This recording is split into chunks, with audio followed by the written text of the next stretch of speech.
Well, there are two great genres. One is the giant monster movie, the Kaiju movie, and the other one is the giant robot movie that we all grew up with as kids.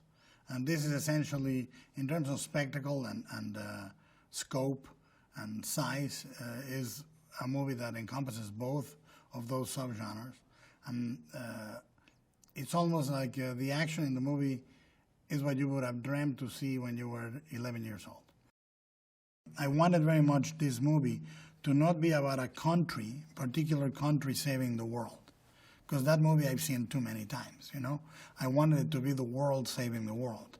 So I needed a very strong black leader, a Japanese girl, two Australians, a Peruvian CTO, an American pilot. All of them together are necessary. A British scientist, all of them are necessary to save the world. When we started planning on the kaijus, you know, this comes from essentially from Japanese movies. This means monster and a giant monster. And the kaijus in Japan have many, many forms. You know, they can have your basic insectoid, reptilian, flying, underwater kaijus. Then there's a floral or vegetable-based kaijus, and then they can get really, really insane. No, what I like when I design monsters, I constantly am trying to find a way to be able to look at a monster for 10, 15, 20 minutes or more and have that design constantly transforming.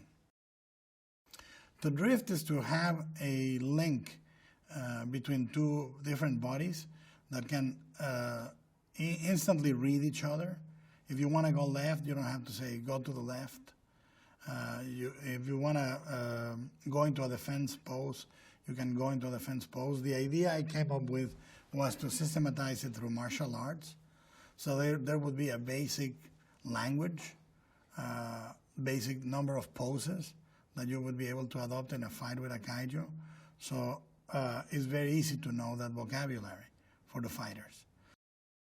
And I wanted to make one the type of scientist that is big personality, very arrogant, very cocky, sure of himself, tattoos all over the body, you know, sort of a celebrity chef.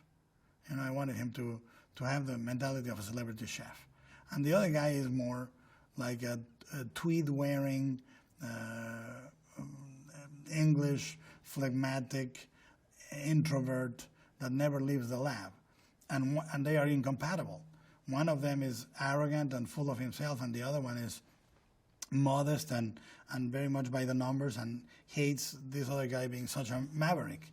And between the two, I wanted the dynamic again of people that don't get along, but when the time comes can function together really, really well.